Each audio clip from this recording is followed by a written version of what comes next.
berdoa kepada Habibana wa Nabiyana wa Maulana Muhammad sallallahu alaihi wasallam, keluarga sahabat tabi'in tabi'atnya, dan kepada kita sekalian. Semoga di akhir kelak kita mendapatkan syafaat ulama. Amin ya robbal alamin. Para bapak, para ibu jemaah pengajian bulan Kamisan, Bapak Haji, Ibu Haji, Yusuf perangkat DKM Alamana, tak lupa kepada para pemuda-pemudi dan santriwati santriwati pengajar rahimahumullah. Pada tema kali ini alhamdulillah kita dipertemukan bisa mengadakan live streaming ya, pengajian YouTube dengan Ghazali Channel ya, Ghazali Channel.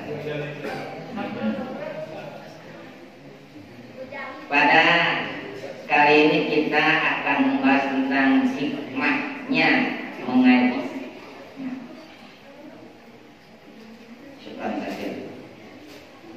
Hikmah mengaji.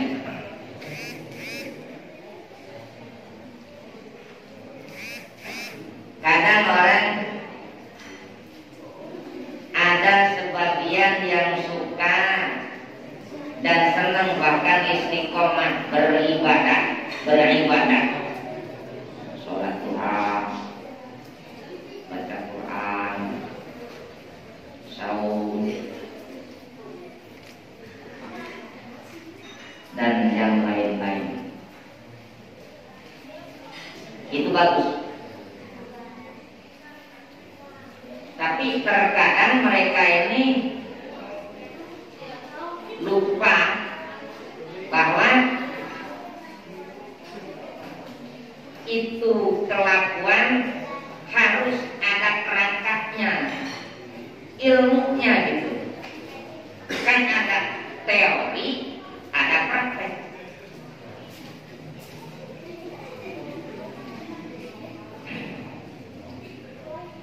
Kenapa seperti itu?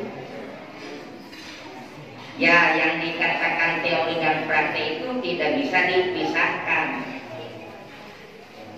Hanya bahasanya, afdalnya, idealnya teori dulu baru praktek. Jangan praktek dulu baru teori. Gitu.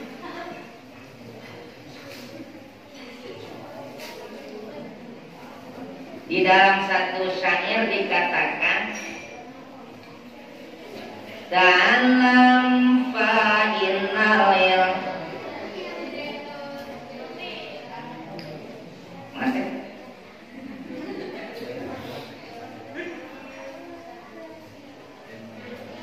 dalam fa'inal mar'uyuladu aliman falaisa alul ilmi kaman huwa jailun.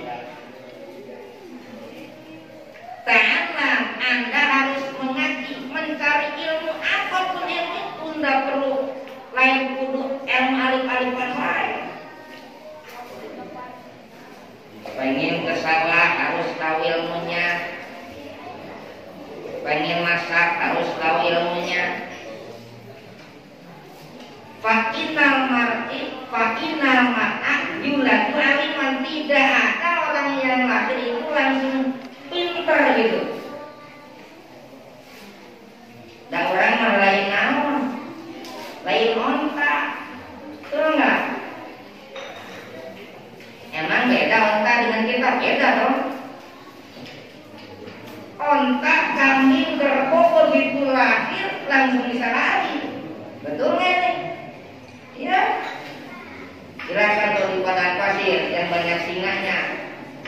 Nah, begitu lahir ini binatang nggak diam, langsung jas lari. Belum ada kisah seorang manusia lahir bisa lari, bisa makan sendiri, nggak ada. Apalagi tentang ilmu.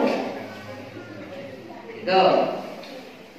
Karena itu sangat penting sebagai umat Islam mencari ilmu dan tahu hikmah akan ilmu. Al-ilmu nurun. Ilmu itu naon? Cahaya. Ketika orang punya cahaya, punya senter, punya baterai, sekalipun dia di dalam gua yang sangat gelap di pembicaraan sana, tidak buka senter, tenang, dia tidak akan terjerumus berjalannya sebab punya cahayanya. Orang yang punya ilmu jelas tidak akan disamakan dengan orang yang tidak punya ilmu. Contoh begini, kita ini kan dijajah itu 3 abad setengah, 350 tahun.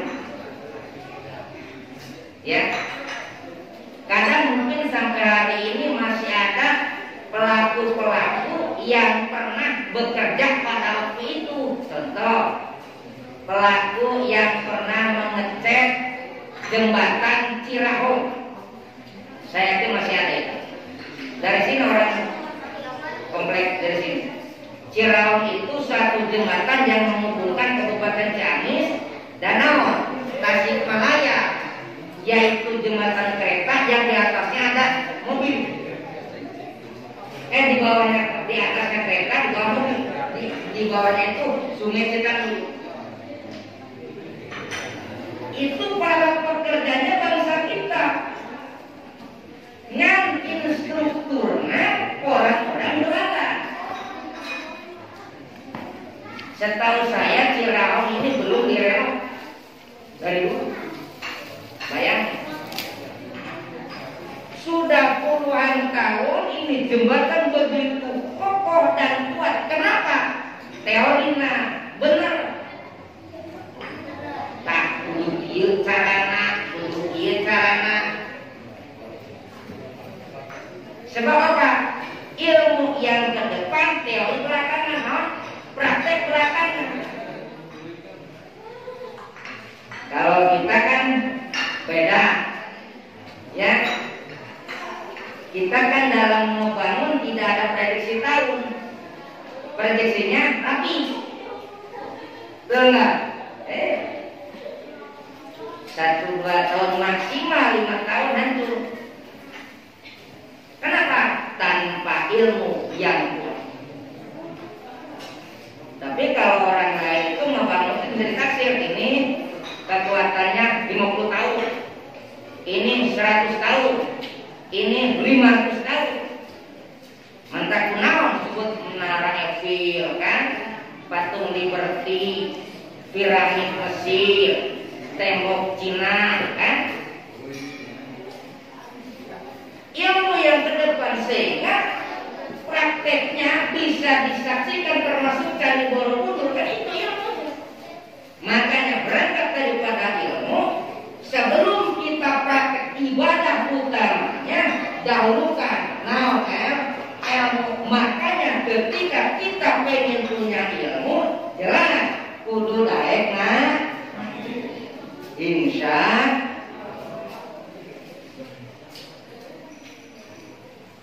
kamana jalan ka Jogja, kaditu ka Paliwetan, kamana jalan ka surga, kaditu ka Bangaosan.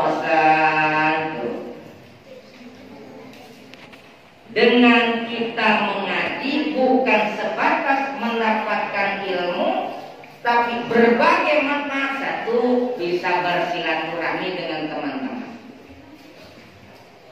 2, bisa bersalaman, bermusyawarah.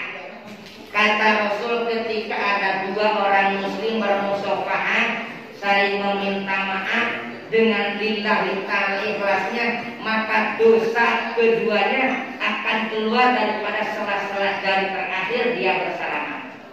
Subhanallah. Yang paling penting dengan ada thalabul ilmi, man salaka tariqan yaltamisu fihi ilm sahalallahu lahu tariqan ila jannati. Hadis sahih. Barang siapa berjalan menuju tempat ilmu, seolah-olah dia ini sedang mempermudah proses menuju jalan surga. Amin. Ya Rabbal. Mana tabarawatinya? Mana silakan. Oh, lengkap malam gawe semuanya. Kalau malam kurang ngaji alahnya untuk oke kadang-kadang geus naon geus potong tuh ngaji mah. Alhamdulillahnya, alhamdulillah. Alhamdulillahnya Bang Warso tuh raya silaturahmi lawatna. Baik. Lagi sadayana hikmah daripada naos pertama, a'udzu billahi minasyaitonir rajim. Yarfa'illahu alladzina amanu minkum walladzina utul ilma darajat. Allah senantiasa akan mengangkat kepada orang yang beriman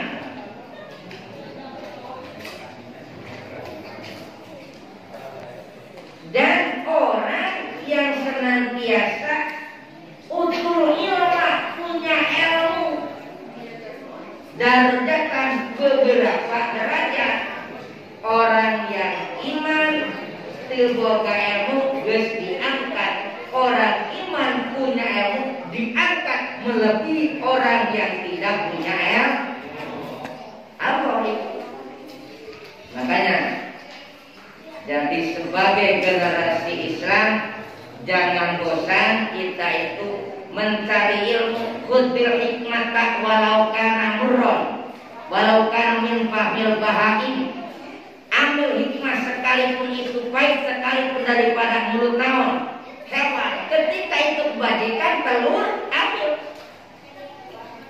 Utlubul ilma minal mahdi illallah. Carilah ilmu mulai engkau dari ayunan, dari dilahirkan sampai engkau masuk naon ya. Aku bisa disimpulkan ketika seorang mukmin sudah tidak mau sholat, nggak mau puasa, nggak mau ngaji, nggak mau jamaah, gampang gitu ya. Tinggal pesen tuh ke Pasir Ipis tanah 1 kali 2 meter disebut yang naon namina mah jaurung kaun lah beren mati priwe gamelane kudu gelem ngaji itu insya baik. Mungkin sampai di sini sudah agak paham. Silakan antum bertanya. Mari ngopi banyak. Pak Haji.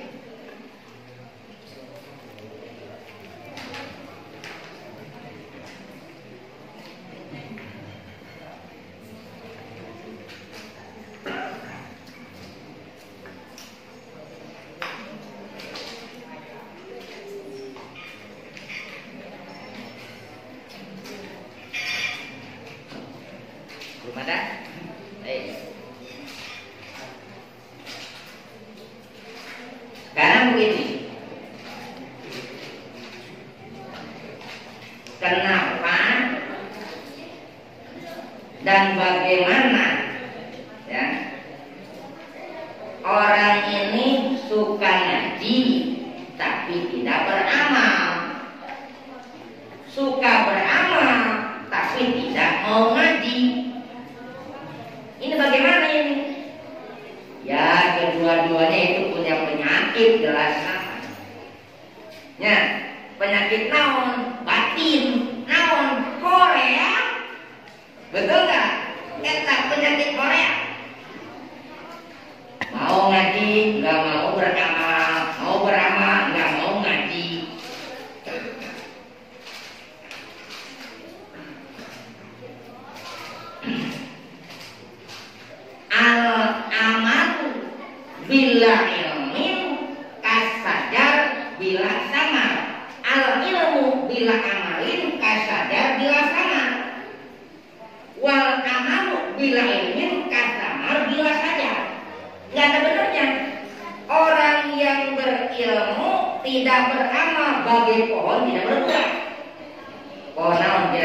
bila ilmin kata bila saja ada amal tapi tidak mengerti ilmu bagaikan buah tidak ada pohonnya.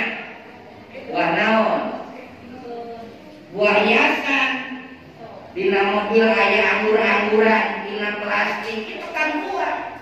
Tapi sabab Allah tangkalan mana bisa dimakan. Artinya ya percuma. Cukup sebatas hiasan mata, tidak bisa bermanfaat lebih. Artinya orang punya ilmu tidak beramal itu jelek, termasuk bilang di anak katima ini maupun orang yang berilmu itu beramal bilang. Sebaliknya orang yang beramal tanpa ilmu ini juga berbahaya. Itu kenapa? Sebab dia akan bertindak tanpa urut agama. Contoh di YouTube, di Facebook, di medsos ada sholat berjamaah, makmumnya laki, imamnya cewek. Nah ini jelas ini nggak benar. Haram hukumnya sehebat apapun seorang istri di dalam sholat, haram hukumnya mimpin laki. Itu sudah nas Rasul, tidak bisa diganggu-ganggu. Jangankan seorang cewek mimpin laki, seorang banti saja, bantu muskil, awal muskil memimpin imam di laki-laki hukumnya haram, nggak boleh. Ini beramal akibat tanpa ilmu. Ini kan kita punya istri nih, ustadzah nih. Saya mah nggak bisa apa-apa, udah dah jadi imam. Saya laki jadi makmumnya, nggak benar. Ya, tidak boleh. Jadi ilmu harus ke depan. Contoh lagi, ada pertanyaan begini Pak Ustadz, bagaimana ya? Begini, kita ini mau ibadah haji, ya terus, nah kebetulan ini hajinya haji amanah, tahu nggak haji amanah? Haji mewakili orang yang sudah mati ataupun yang sakit yang tidak diperbolehkan oleh medis dari Jakarta. Itu haji amanah, tidak melulu sakit, tidak, ya. Nah, ini kan mau haji amanah, tapi kan kalau haji itu karena yang pribadi. Bagaimana kalau duit haji amanah ini kita sedekahkan untuk membangun pesantren 2 tingkat? Gimana Pak Ustaz? Ini kan kalau pesantren yang melaksanakannya banyak orang, jadi mungkin lebih besar pahalanya. Ya secara matematika rasio dunia mungkin terjadi, kan begitu. Tapi nasinya sodako hukumna sunnah dalam zakat, sedang ibadah haji hukumnya wajib. Sekalipun argumen apapun tidak diperkenankan duit haji. Haji yang pertama maksudnya untuk bersodako, untuk membangun, untuk berinfak, tidak diperlukan. Hukumnya jadi haram. Sebab hutang kepada Allah, termasuk hutang haji sampai kiamat tidak akan terbayar kecuali dia dihajikan alias haji amanah. Baik dong? Baik. Enggak balik. Bismillahirrahmanirrahim. Assalamualaikum warahmatullahi wabarakatuh. Waalaikumsalam. Mau tanya Pak Dengan? Ya.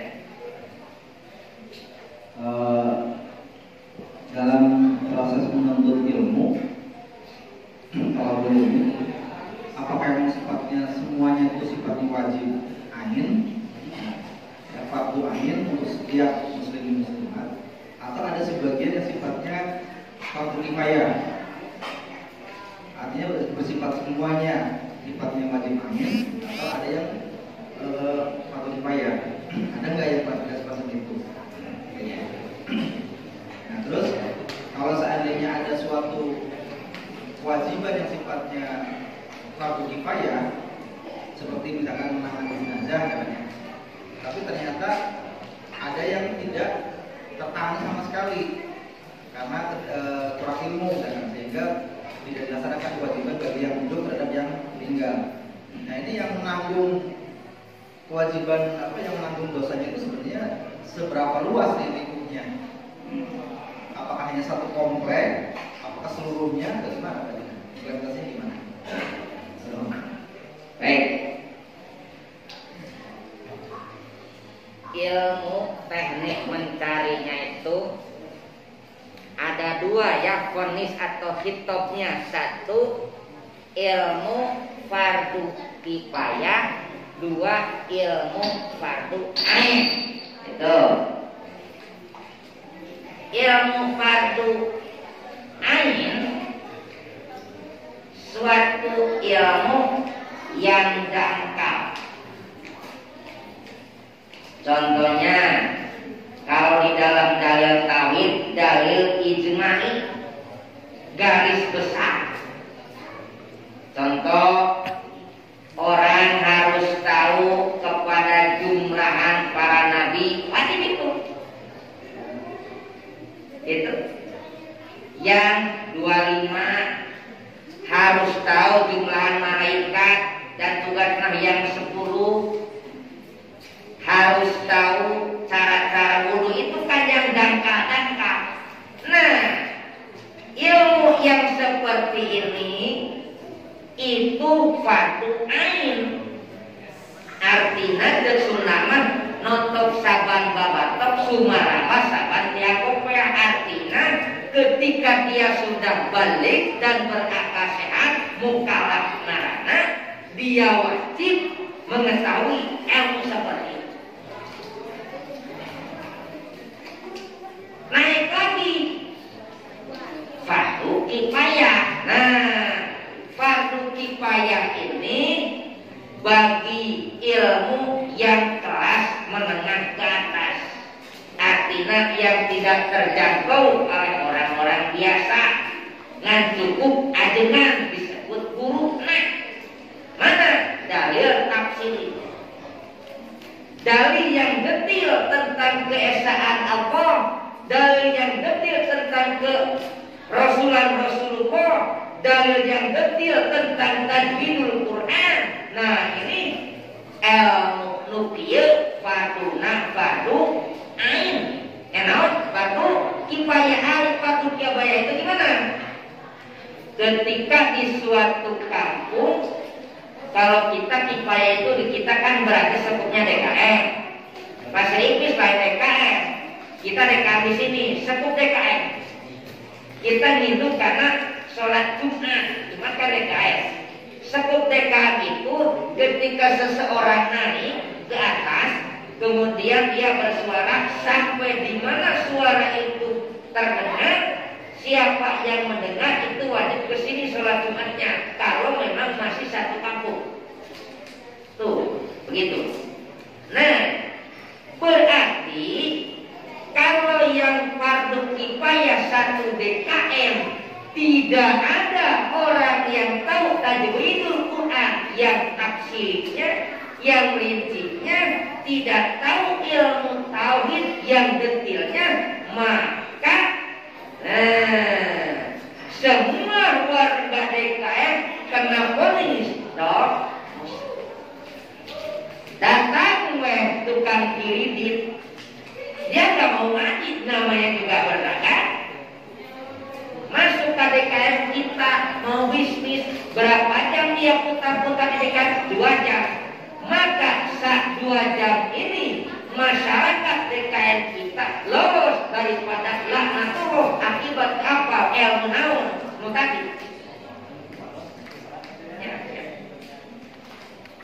Bagi lagi datang dari laknat. Itu yang dikatakan fardu kifayah. Seperti ini. Betapa hebatnya sodako seorang mu'allim, sodako seorang kiai, sodako seorang adegan yang barangkali tidak diketahui sama masyarakat luas. Mana? Yaitu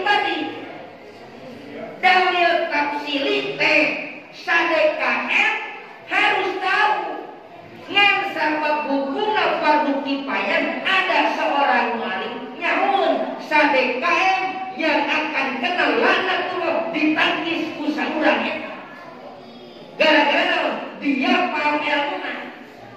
Tuh hebatnya sodakona seorang mu'alim, seorang yang tahu akan ilmu dalil-dalil yang sangat detil disebut dalil tafsir.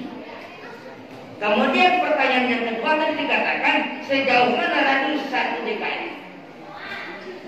Jadi ketika satu DKI nol,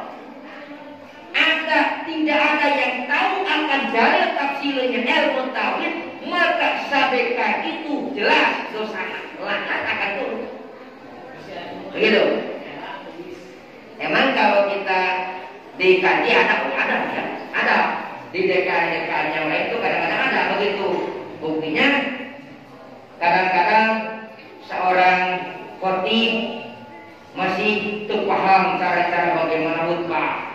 Berarti tadi komplek eta teh teu paham ilmuna kan gitu. Kadang-kadang cara-cara naon teknik membikin zaman juga masih kurang naon paham. Padahal masjidnya masjid DKM kan begitu. Nah ini ya. Baik. Ada pertanyaan dari Mang Cikor ya.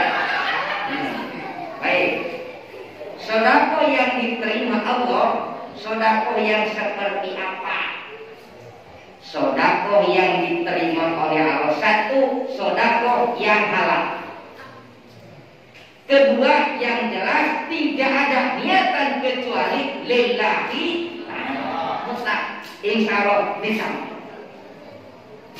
Bagaimana sedekah yang halal? Yang diperbolehkan. Buku kia Pak Ustaz, gimana?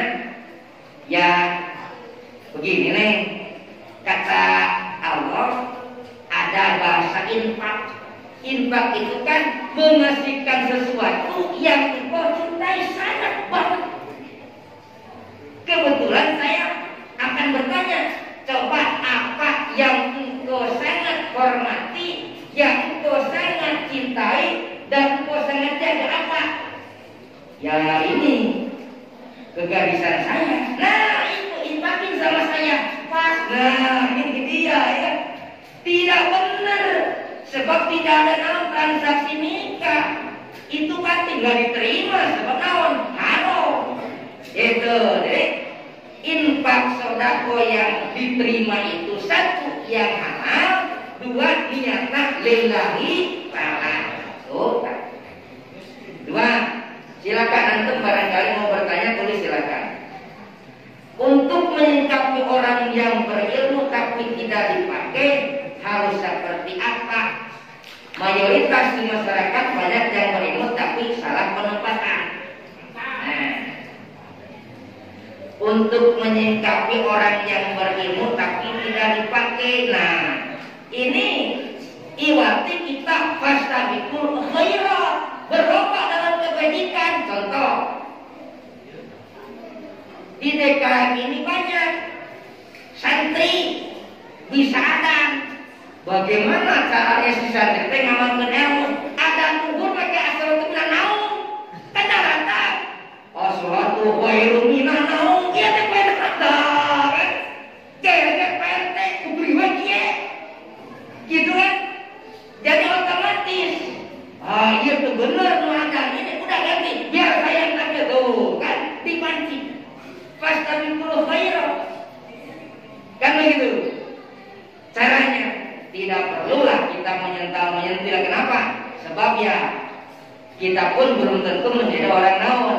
Benar itu mah ilmu mah jeung Allah hubunganana ya pasrahkan saja kepada lengan teknik. Nah kita mah udah aja berlomba dalam kebajikan. Lain tuh, ya silakan. Istri belum ada yang bertanya nih.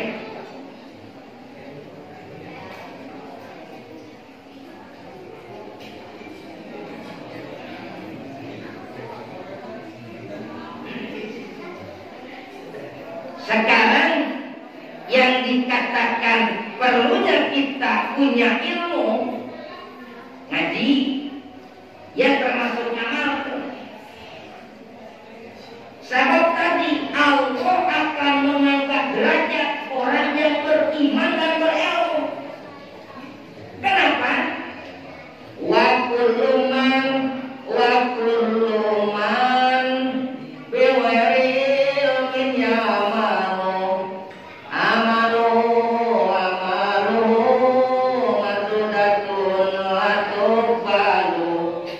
Sahajama sahajama ibadat jeung elmuna amanate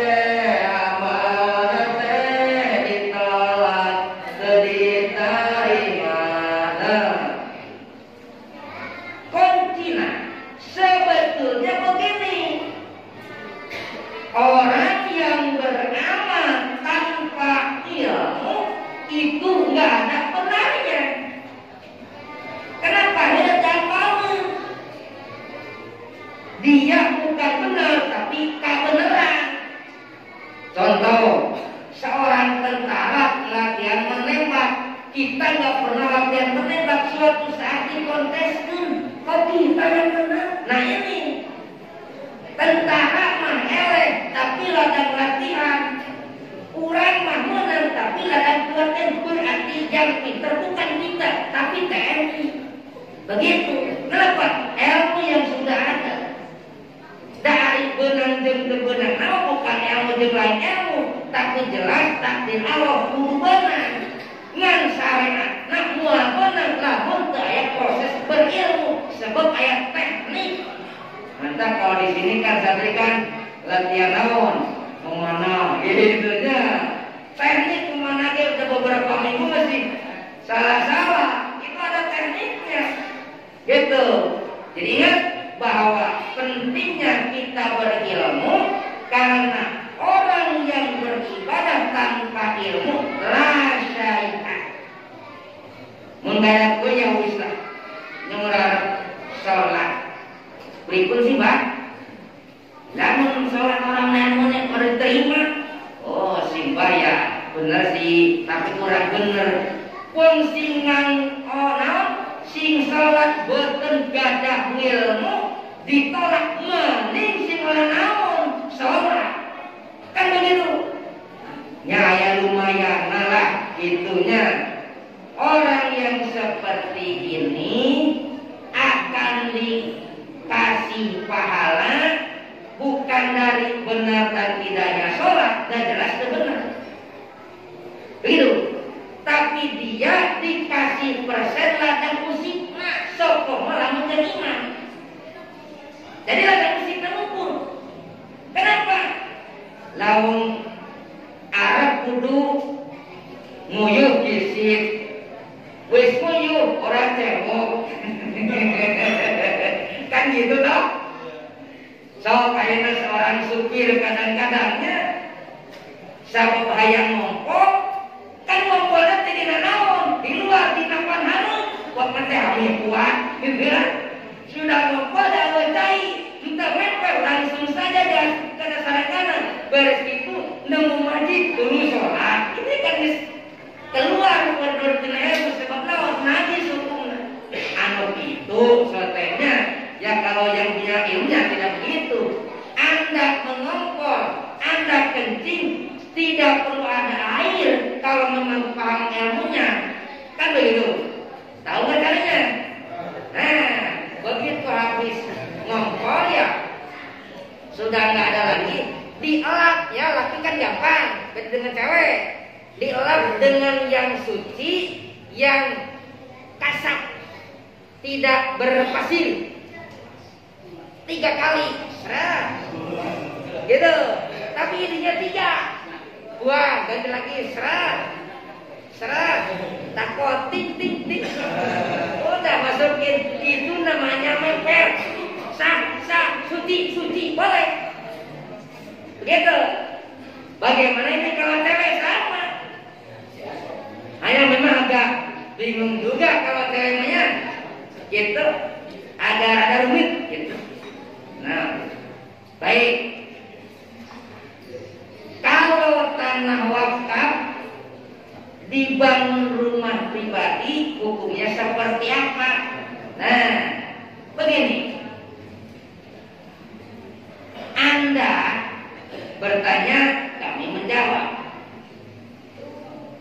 Ada bahasa, ada ilmu, ada yang punya ilmu. Beda tak?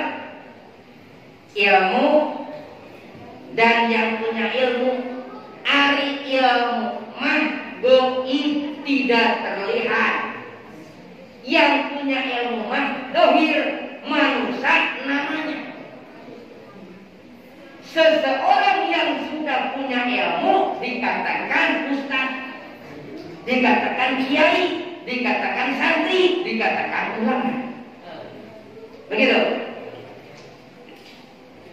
Si kiai ini punya nama, namanya Abdul, namanya atau Jaid, si Jaid.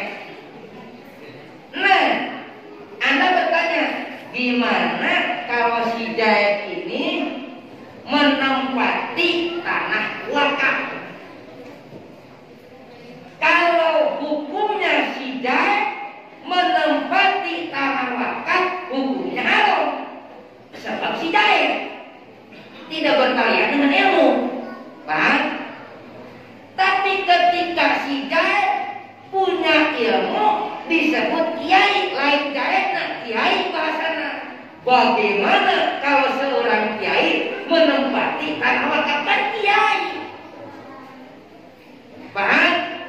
Selama masih aktif itu orang mengamalkan ilmunya, silakan menempati tanah wakaf. Kata, jadi pun paham ayat Jaid, ayat kiai.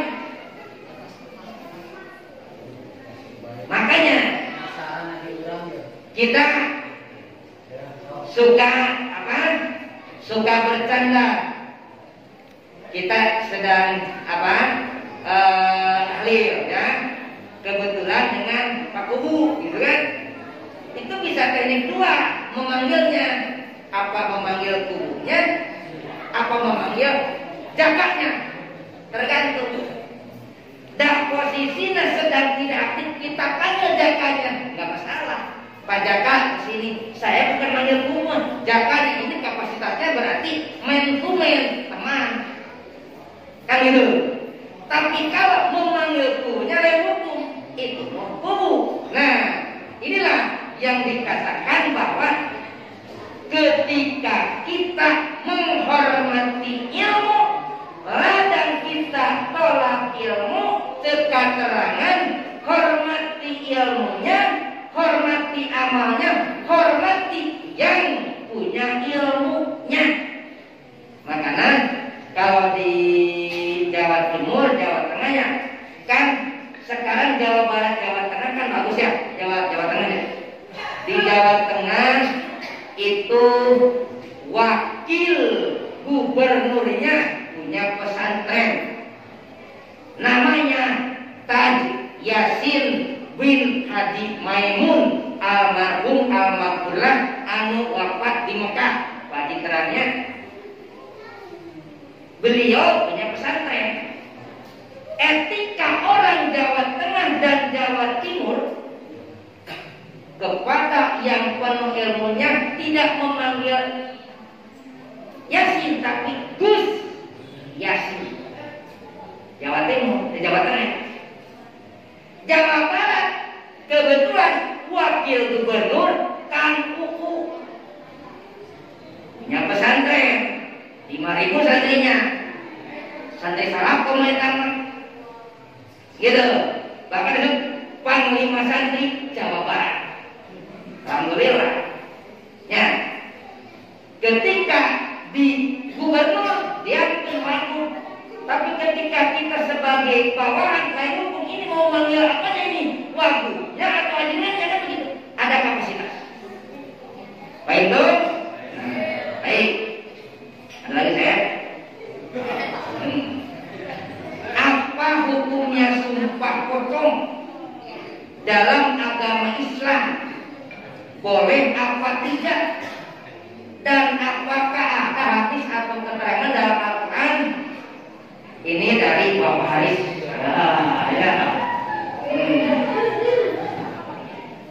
Sumpah seperti kemarin yang diterangkan, di dalam Islam hanya satu. Sumpah yang diperbolehkan hanya sumpah kepada Allah. Bunyinya wallahi tallahi billahi cek Sunda nama demi Allah.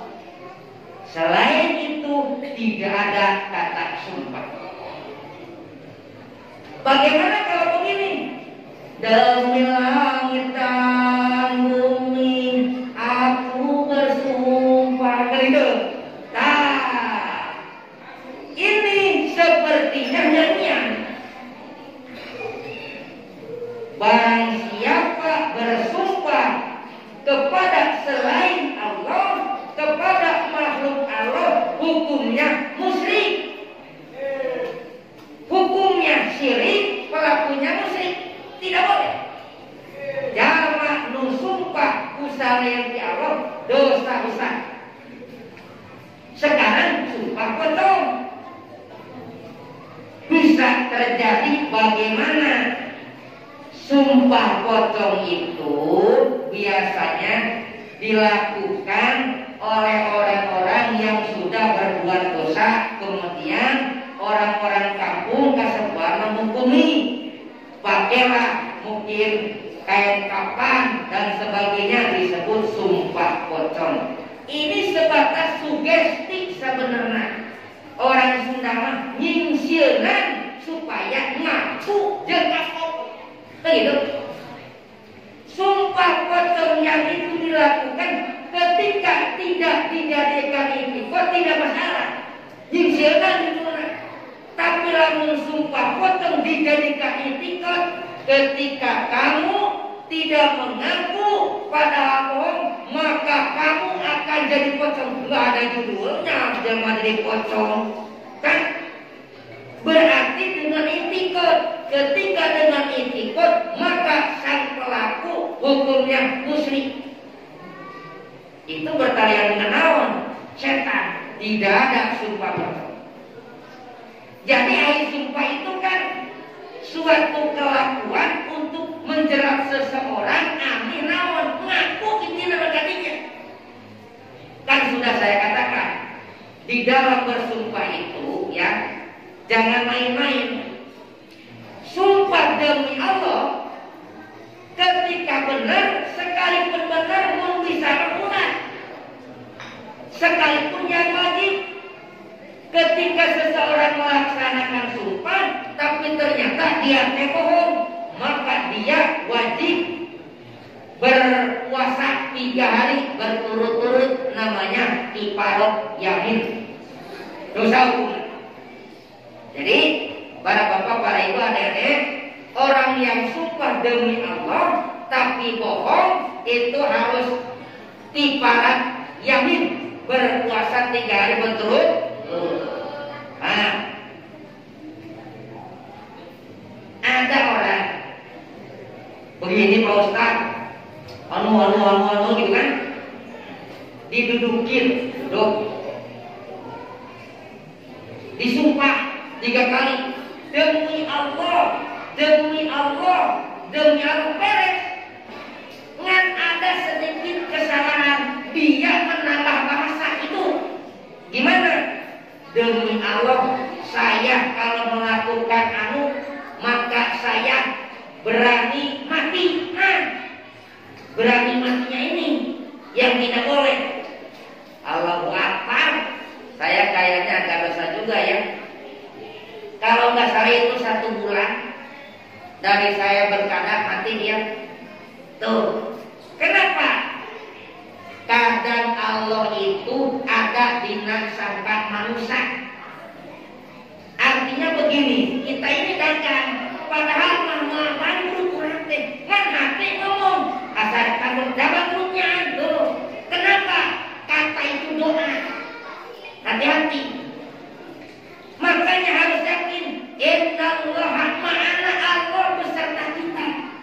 Jadi jangan sampai berhati tinggi kepada Allah, harus positif supaya jadi doa. Simpulnya sumpah pocong tidak ada. Sekalipun ada, jangan diikutkan jadi pocong, tapi itu mah supaya stop terapi si pelaku menjadi kapok. Kan itu. Selanjutnya, apakah barang seperti mobil, motor, HP itu diharamkan dalam dalam Islam, jika iya itu haram, berarti bentuk uang pun haram. Itu pertanyaannya ya.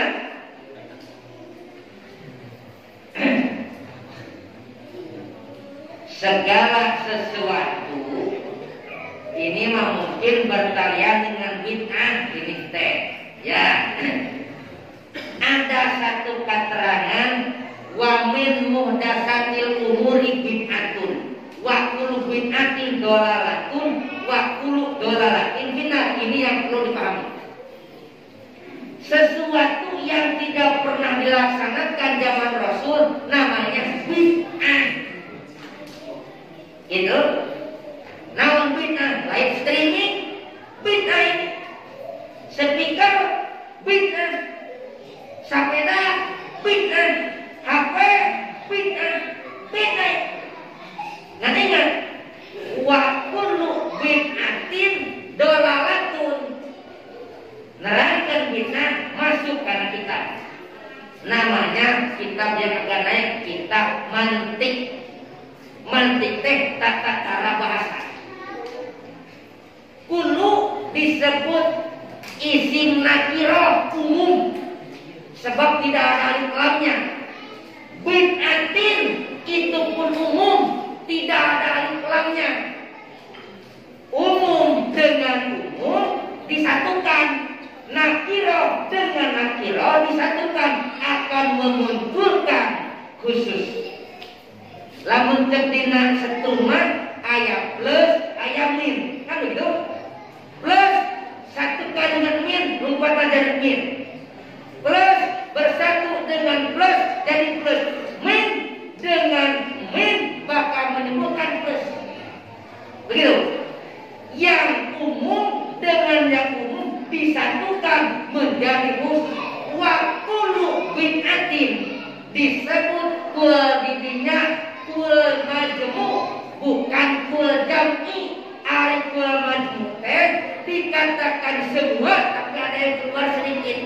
Beda dengan kul jam'i. Namun kul jam'i dikatakan semua karena kali semua. Contoh, di sini banyak lelaki, ya, banyak lelaki. Kemudian dari belakang ada Umi memanggil. Cek Umi sebagai pengasuh pesantren. Hei, budak lelaki tak kadia sayuran. Kira-kira Pak Haji Yono muncul nggak ke sana? Tidak. Orang sudah paham. Oh, berarti iya mah Umi yang memanggil. Berarti lu muncul nak kudu santri. Itu. Walaupun semuanya laki-laki kan pelantaran lu manggil nak pengasuh pesantren, otomatis yang akan muncul santri. Itu namanya kul majmu. Aya kul jami, iya kul jami mah. Sakabe lalaki kudu keluar. Sekalipun siapa yang berbicara, sebab judulnya semua laki-laki harus keluar, pasti kecil gede semua keluar. Ini namanya kul jami.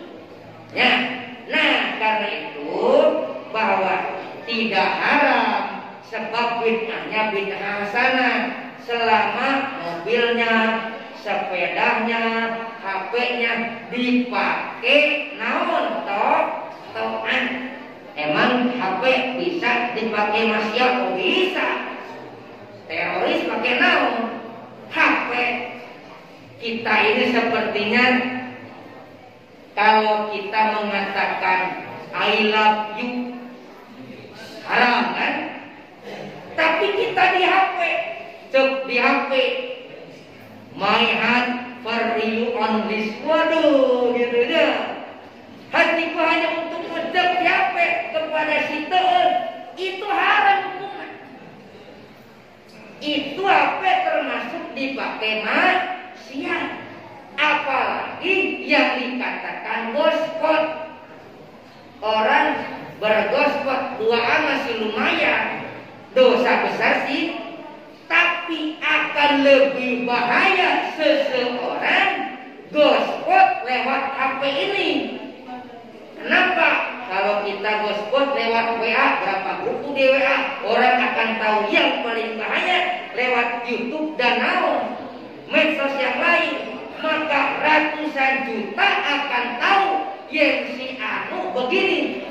Maka bisa dipastikan mungkin saja orang yang tidak pernah ibadah benar-benar, tapi karena digosipot lewat medsos, dia habis dosanya. Subhanallah. Hati-hati menggunakan HP. Baik, yang lain silakan. Ya.